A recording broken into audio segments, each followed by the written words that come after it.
Welcome back and thanks for joining for the next installment of the Dawnguard questline. Team Dawnguard. Before we get this party started, please take a moment and mash that like button. So before we get into chasing echoes, you've got to make sure you've got profit done. If you'd like some help on that, please be sure and check my previous video out, and I'll also leave a link in the description below. So getting back to chasing echoes, and folks, when we completed profit, all these questlines started kicking off. Don't pay too much attention to these right now. This is the one that we really want to focus on. Alright guys, so remember, you gotta be Dr. Phil here. What's on your mind? And that's just in case you haven't seen my previous videos. This enables us to be able to cure Serana of vampirism later on if we so desire. I don't think this option really matters. And again guys, don't say anything offensive, so go with that top option there. The correct answer is C, and castle... whatever. Alright folks, as soon as you leave Fort Dawnguard here and go outside, you'll notice she has more dialogue options. Go ahead and ask her all through the dialogue options there. Okay, when you get down to this one, tell me about your family. I don't know if this really matters, but I always try to take the softer approach just to be on the safe side. And last but not least, tell her it's fine. Once you've got all that straightened out, go ahead and simply fast travel. And upon doing so, we're going to want to go immediately to the left. Alright guys, so if you just keep left and follow the coastline around here, you'll eventually come to a point that it kind of opens up. You might be able to do some sneak striking, but only if you stay back a bit. They've got some pretty good range. There's no way I just missed that dude.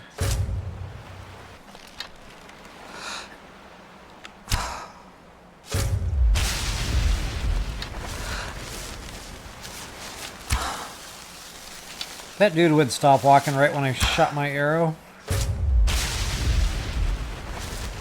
And here comes customer number 4.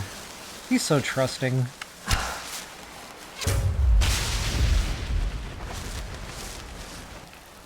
Alright, once you've got them all plugged, go ahead and get yourself upstairs here. And these coffins are lootable, by the way. Right up the stairs until the very top, where the quest marker is directing us. Yes. It's going to be a very dark dungeon for a hot minute here, so I'm going to try to be cognizant of that and keep the environment well lit for you. And I'm going to be working on my conjuring skill, so you're going to see me just kind of like repeat casting, and that's the reason. That Dremia Lord really, you know, case in point, really helps buff that conjuring.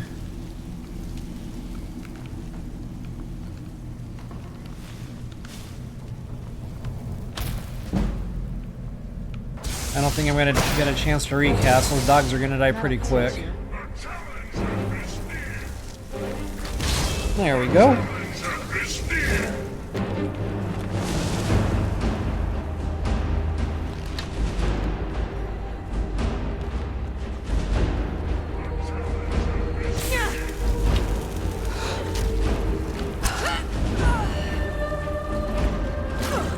Ah, how did you get around me?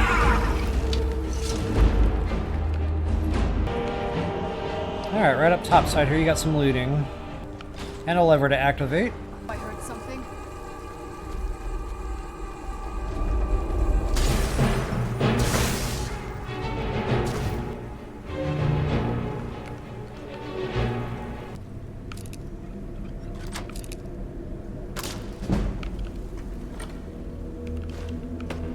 Yes? What did you need?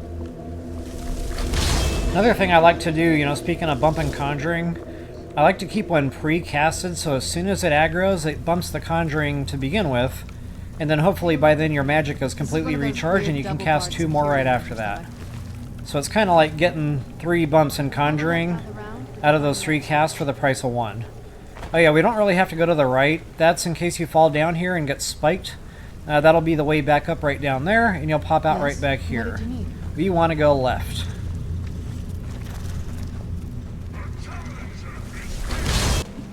Alright, as soon as you get all those dogs dead, go ahead and keep on going. What did you need? Off to your left. Past the guy who asked too many questions. More loot. Yes? What did you need? So speaking of casting, when you get to the web walls, now there's actually two going this way, and this one doesn't go anywhere, but there is a chest in there you can lockpick.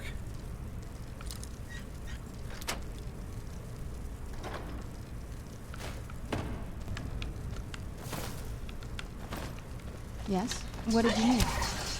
Alright, so as soon as you punch through this first web wall here, there's a second web wall, and I'm not going to use candlelight right now because it kind of messes up the screen a little bit.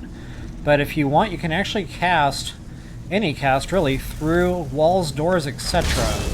Just get right up to it and go ahead and cast. Pretty freaking awesome. So you can basically send them in there to, you know, start doing a bunch of damage before you even have to get involved.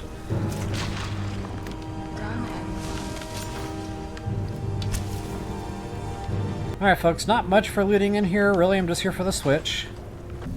And for a quick way out, you can take an immediate left and pop right down where we first emerged from. And there's some more loot over here.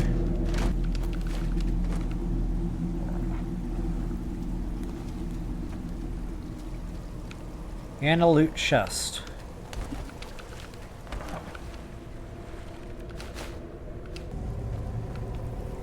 Alright, making your way back across our drawbridges. Or did we actually leave something behind? Oh yeah, we sure did. There's a skeever down there.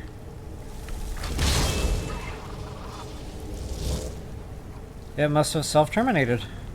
There's a lot of like skeever traps and stuff in there. It's always a good day when they auto-die. Alright guys, as soon as you get to the top of that staircase, you will emerge in the courtyard. And this will kick off some more dialogue from Serana. This takes a minute, so you're going to have to be kind of patient with the game here. But in the meantime, there is some good looting to be done. Lots of hanging moss around. It's in the trees, in the bushes, on the walls, etc. Not only that, in most, if not all of these flower potters, you're going to find some lootables in there as well. Alright, so when she finally makes her way back over here to the moon dial, go ahead and talk to her. What did you need?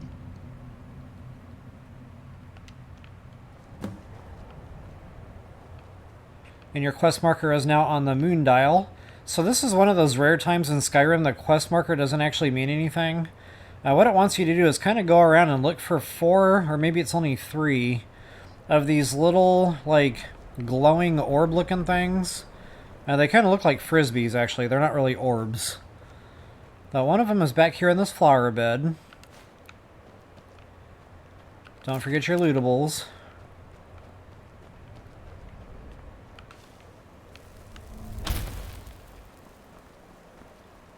One of them is up here on this balcony.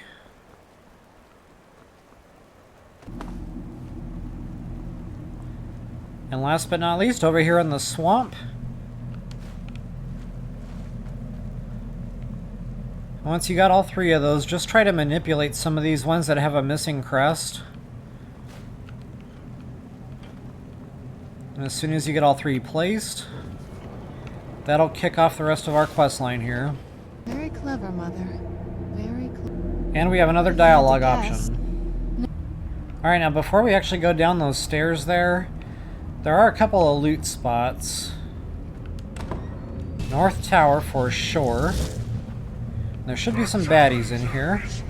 As soon as my Dramea gets aggroed. I think he already did. I don't think I'm going to get another cast up there. Not without risking death, anyway.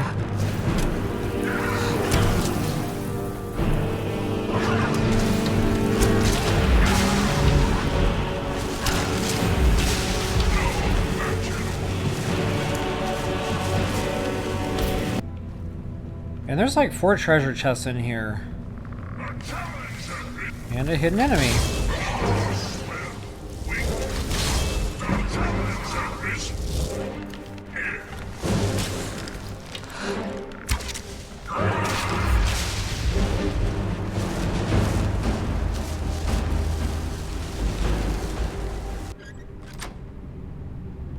Ooh, first try, that never happens.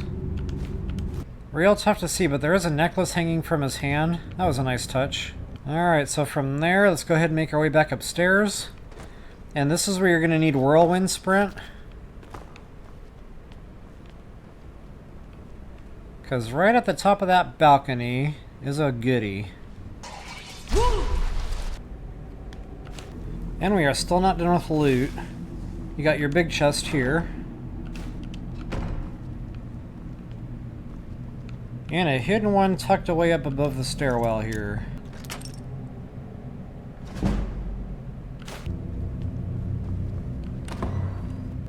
So that was the north tower there. Now we're going to head into the east tower. Go ahead and make your way upstairs. And there should be some loose goodies sitting out here in the open. Some gemstones, gold, etc. Alright.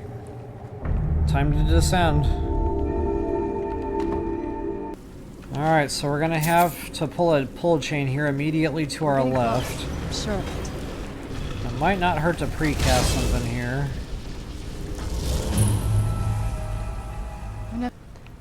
Moving on up the staircase. This is going to be a party.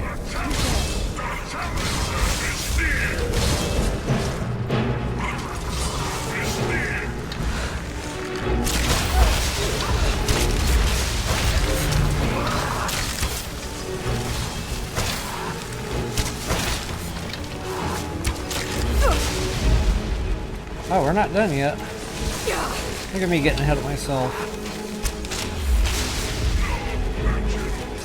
Feel free to loot the skellies. Some of them might have some gemstones on them. But the way out is the way up to the right. And up this next stairwell here. It's going to be another party. Done and done. Alright, the only way out is to the right.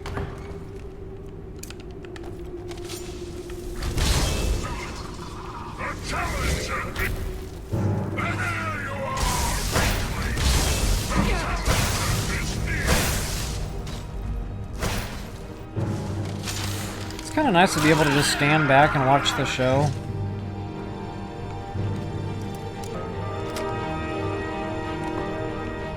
Nice little loot closet there.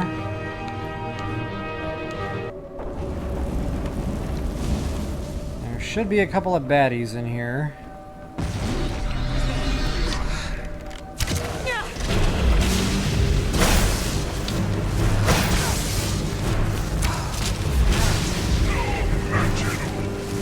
Okay, make note of this balcony. It's got that treasure chest up there.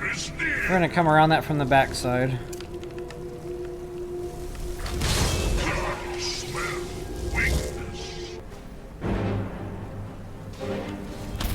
Alright guys, right on up the stairs here.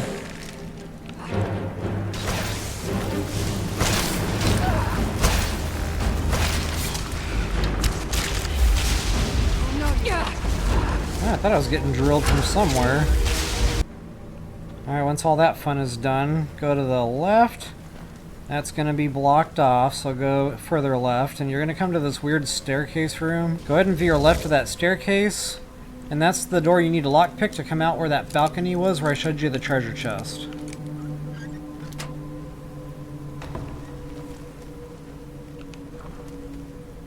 Booyah. That was a triple-digit chest, too. Not a bad deal. Okay, you got a loose scroll sitting here. If nothing else, it's got value to it. Alright, so we got more fun in here.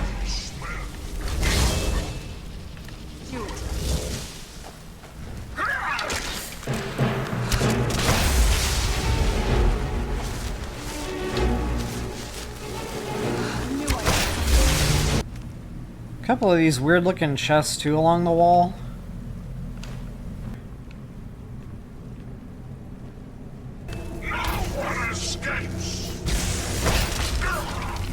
Alright, go on up the stairs. There should be something on the other side of this gate, so you can do your conjure trick again. And he'll take care of it. Alright, so to get that gate open, you're going to need to throw the switch, and as soon as you do, that gargoyle's going to pop out at you. So that'll be my conjuring skill going here.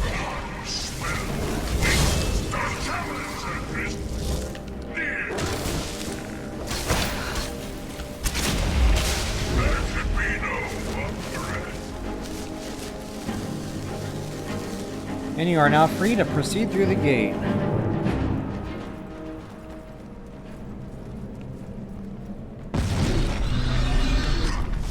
the top of the stairs. Totally forgot about him.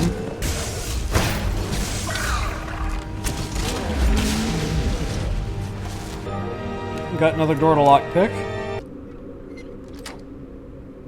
A lot of lockpicking in this level. Alright, so you're gonna go to the top of these stairs and take a left. Not too much that's fascinating in here, but there's a lot of loose weaponry on the walls. And one of them's got an enchantment on it. Not to mention some free potions. Alright guys, once we go in there, it's gonna be a party.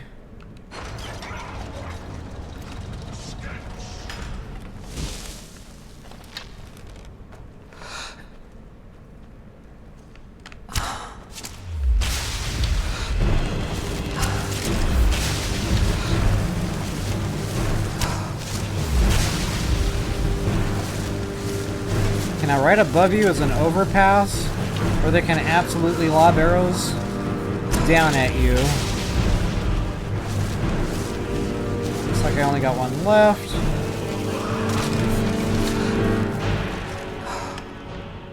Alright, now this can get real confusing. I'm going to try to walk you straight there and be direct about it. First things first, to the left you got a loot chest. That time you didn't have to lockpick it. Okay, so just follow this corridor around. Okay, this is the gate we were on the other side of a bit ago. And that goes absolutely nowhere. So you really can't get lost at this point. Yet. We're going to go over this bridge, or overpass as I called it a minute ago. And that is the way out. Okay, so just make your way through the door. That'll bring us down into this area. Once again through the door. Now a lot of these should start waking up.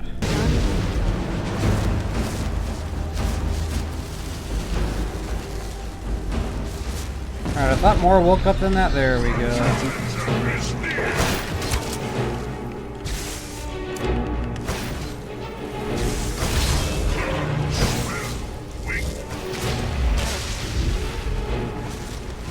Alright guys, there is a uniform item tucked away back here between these two coffins. Grab it if you want it. Alright, once you've done your looting, the way out is a candlestick. Leave it to my mother. Always smarter than I gave her credit for. And don't quote me, but I think we're done with bad boy trouble at this point. Alright, at the top of the stairs, that's right, this is the soul carrying room. Alright folks, so give Serana just a minute to get up here, and once again we're going to be kind of cutting some cutscene stuff. Look at this So just be patient while the game kind of does its thing. I mean, In the meantime, there is a ton of free lootables in here. All sorts of alchemy ingredients on these shelves. So yeah, check all the shelves. There's soul gems, etc. Going all the way up and around to the left here even. I'll just kind of give you a quick tour. Lots of goodies here. Table. And last but not least, some more shelving up here at topside. Now some of this stuff you're going to need it for this quest line coming up. I would actually hold off on getting these great big, I don't know if you can really see that, until we get quested to do that. There's going to be 3 bowls that look like that. They're larger. And it'll be a name you're not familiar with. Okay, go ahead and go close to Serana. She'll take over for you. Okay, once again guys, make sure you're getting all these options cleared. Alright, and once we get her talked to, go ahead and go on over to where all these books are, and that's where you're going to find the journal. Go ahead and take that sucker. Go ahead and get it to Serana. Any luck yet? Tell her you found the notes. Okay, after you get through all that dialogue there, that'll kind of kick off the next part of this deal here. Okay, now we're going to have to pick up those 3 items I mentioned. We're in these funny looking bowls. Here's our first one. Second one is buy all these soul gems here. And last but not least, the last one is the first one I showed you. Probably talk you through this a little bit, especially for first-time players. This is going to be important. So we've already chosen Team Dawnguard, and that's kind of what we're doing here right now. So with that being said, this is because I'm assuming people don't want to be a vampire. But there's actually a way you can do that right now. So Serana will give you that option. You can't go down into the Soul Cairn unless you become a vampire, or you let her zap some health, magicka, and stamina away from you. And that amount is 45 of each. So, I mean, it's not terrible, you know, 280 down to, what would that be, 225 or something? Or 235, actually. You know, so it's noticeable, but it's not terrible. So, you know, me personally, I just kind of like to stick with the theme of not becoming a vampire. But just in case you do and you want to play with that and experiment a little bit, I would go ahead and drop a hard save right now. And then that way, if you get into it a little ways and you're just not feeling it, you can always reload that save and give it another go. And I'm going to just go ahead and show you the vampire just in case folks haven't seen it yet and you're curious. And guys, this isn't like the normal vampire Septoreptus or whatever it's called. This one is full-blown vampire, so you're already there. There is no time. You cannot drink a curing potion. Let's go. Talking to the Shrine of Talos will not fix you, etc. And you'll notice right away you've got those red eyes just like Serana now. If you go into active effects, you're going to see everything that comes with. Illusion spells, more powerful. You sneak better. You're completely resistant to disease, which is pretty cool. A little more resistant to frost, but 20%, it's not night and day difference, but it does help a little. 100% resistance to poison, and that's huge if you're not a Redguard already. Here's the only downside, really, that 20% weaker to fire. So as a vampire, you can still do all your normal casts, all the magic works the same, you can still wield bow and arrow, etc. The difference is, when you go over here to powers, you're going to see some different stuff now. For one, Vampire Lord.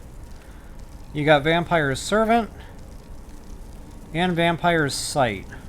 Some of these, it's the same button as your shouts, by the way. So to actually turn into the vampire, go ahead and hit that Vampire Lord and hit your shout button. And that does it, guys. That's what transforms you into that vampire. Now, no bow and arrow, no weapons, no magic, except for the ones that it comes with predetermined.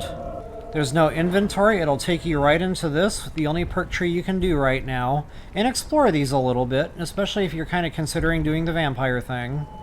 And in order to access your abilities, go ahead and do the same thing like before when you were accessing your favorites menu. Bats, again, it's the same button as your shout. That kind of teleports you like across a battlefield a little bit. It's pretty cool, you know, in the middle of battle. Raise Dead, that's, you know, animation cast.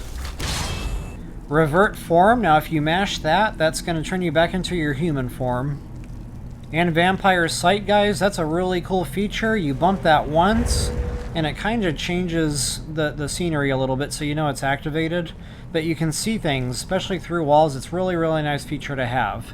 And the nice thing about that is it's not just the stuff that's alive, or vice versa. It's not just stuff that's dead. It's literally everything, and that includes robots and auto mechanical stuff. So again, you might just want to play with that a little bit, especially if you're considering it. You know, drop that hard save and just, you know, give it a few hours, give it a go, see what you think, and go from there. And that is Vampire 101. Alright, but we did not come here to become vampires ourselves, so I went ahead and reloaded my save, and I am back to my good old human form self. To progress the quest line, simply follow your quest marker there.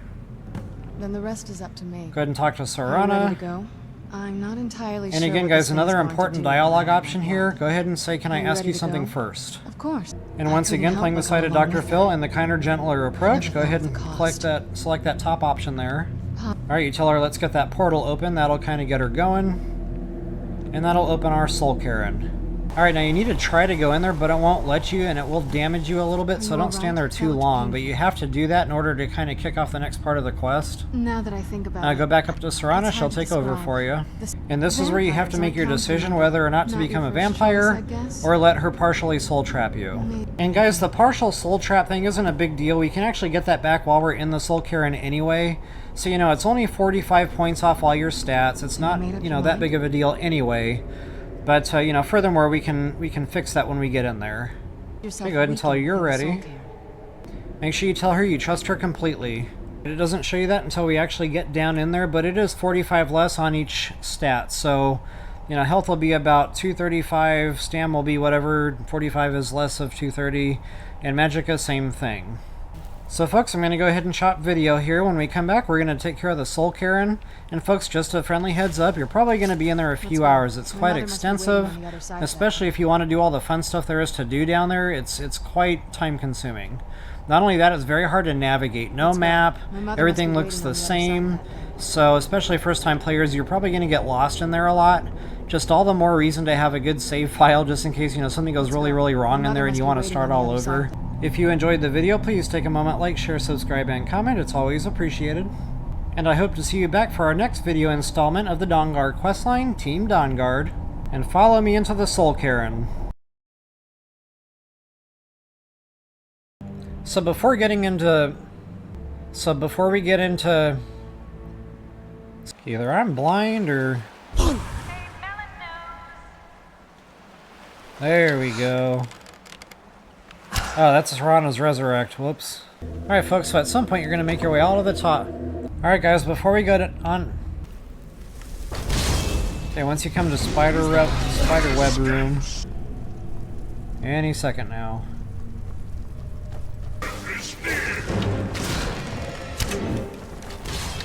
I shot the statue. That journal she wants is way over... More susceptible to... And in order to... But just in case you do and you want to play with that experiment... So folks, if you enjoyed the video, once again, please share that. And until the next time, best of luck and happy hunting.